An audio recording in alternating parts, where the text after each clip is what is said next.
On dit souvent qu'une société se mesure à la valeur qu'elle accorde aux femmes. Eh bien, dans le monde, 330 000 femmes meurent chaque année d'un cancer du col de l'utérus. Une maladie pourtant évitable.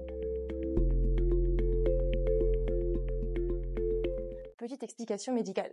Le cancer du col de l'utérus, ou CCU, c'est une maladie de la muqueuse du col de l'utérus, c'est-à-dire du tissu qu'il recouvre. Dans la très grande majorité des cas, ce cancer est dû au papillomavirus, aussi appelé HPV. Vous en avez déjà entendu parler, non ? Le papillomavirus, c'est une infection sexuellement transmissible très fréquente. 9 personnes sur 10, hommes comme femmes, la contractent au cours de leur vie. Pourtant, ce sont les personnes dotées d'un utérus qui en subissent les formes les plus graves. Car si le HPV persiste au niveau du col de l'utérus, il peut provoquer des lésions précancéreuses qui risquent à terme d'évoluer en cancer. On parle donc d'un cancer des inégalités de genre car hommes et femmes ne sont pas égaux face à la gravité de la maladie contractée.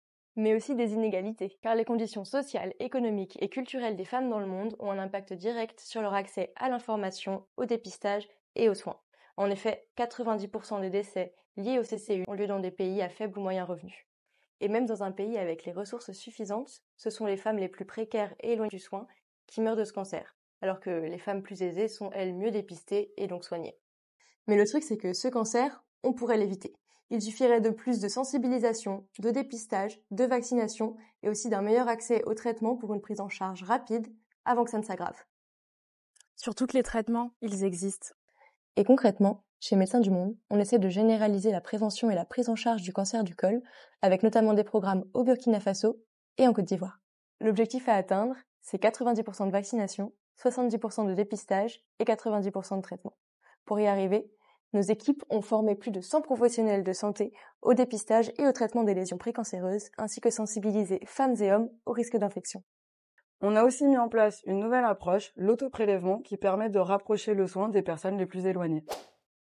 Ça a permis de contourner les gènes et tabous et donc d'augmenter le nombre de prélèvements globaux. Depuis 2019, il y a déjà plus de 20 000 femmes qui ont été dépistées au Burkina Faso et toutes celles qui le nécessitaient ont été traitées. Cette démarche d'autoprélèvement, elle favorise surtout l'autonomisation des femmes et elle s'inscrit dans une démarche globale de renforcement des capacités d'action et de décision des femmes, mais aussi de toutes les personnes qu'on accompagne. C'est prendre le contrôle de son corps et de sa santé.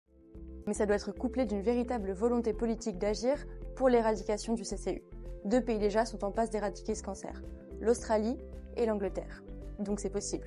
Mais pour y arriver, il faut que les États se saisissent de ces morts évitables.